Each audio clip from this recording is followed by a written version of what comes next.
L'histoire de Tatilou.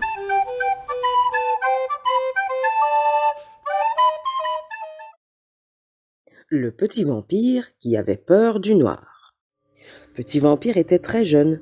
Cela se remarquait tout de suite. Les ailes d'un vampire adulte sont noires. Celles de petit vampire étaient encore toutes roses. Petit vampire habitait en Transylvanie. Il vivait là-bas avec son oncle, Valdemar le Noir. La Transylvanie, tout le monde le sait, est le pays des vampires. En Transylvanie, les bois sont profonds et sombres, mystérieux et brumeux. Les vampires adultes aimaient beaucoup ces endroits, mais Petit Vampire, lui, avait très peur du noir. Et plus encore, des grands arbres qui jetaient des ombres inquiétantes sur le sol. Car dès que le vent soufflait dans leurs branches, ils gémissaient comme des fantômes. Petit Vampire essayait bien de vaincre sa peur, mais souvent, ses ailes roses tremblaient malgré lui et ses cheveux se dressaient sur sa tête. Riait son oncle Valdemar.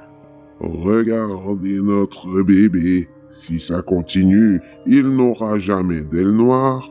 Le vampire qui a peur du noir, comme c'est ennuyeux, Disait le courageux Vladimir, Oh oui, vraiment très ennuyeux.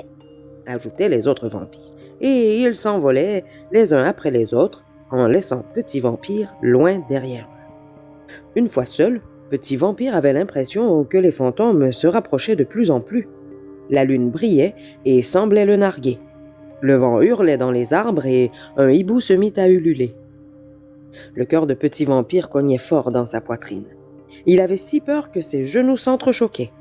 Il agita ses ailes de plus en plus vite et s'envola très haut. Il voulait fuir sa peur.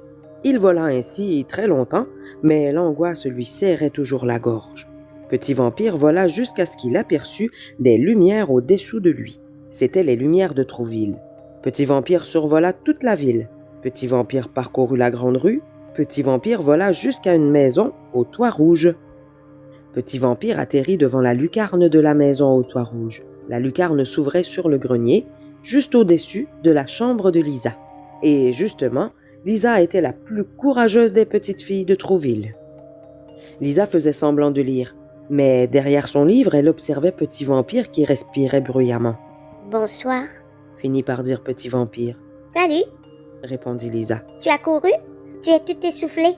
Je ne cours pas, je vole. corrigea Petit Vampire. Je viens de Transylvanie.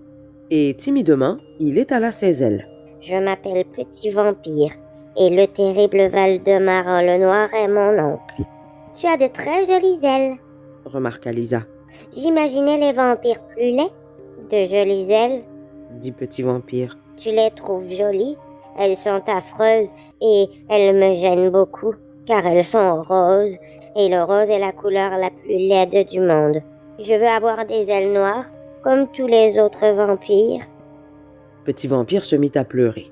Quand il se fut calmé, il expliqua à Lisa sa peur du noir.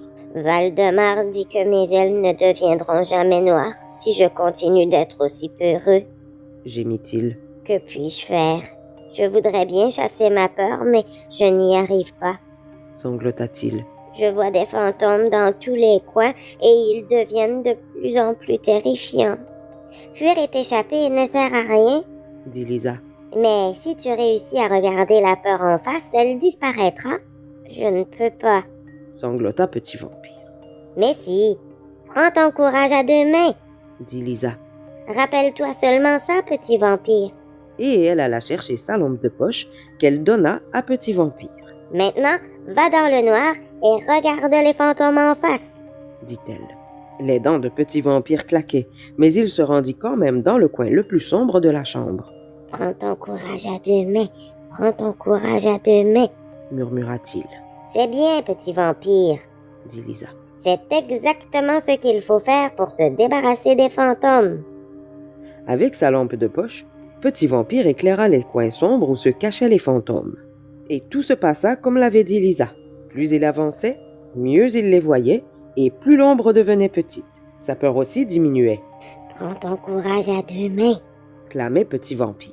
Puis, il courut dans tous les coins sombres et alla se glisser dans le placard, Je vais sûrement finir par avoir des ailes noires se dit-il.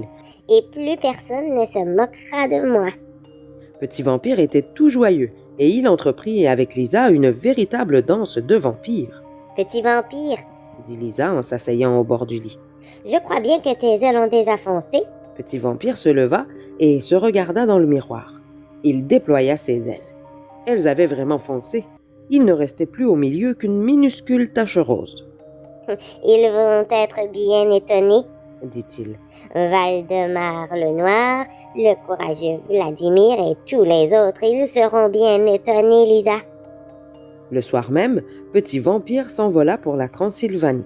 Lisa lui fit cadeau de sa lampe de poche. « Je prends mon courage à deux mains, Lisa. Cria-t-il en tournoyant au-dessus de la maison. Prends aussi soin de toi. » Répondit Lisa. Et elle agita la main jusqu'à ce qu'elle ne fût plus capable de distinguer la petite lumière dans le ciel de Trouville.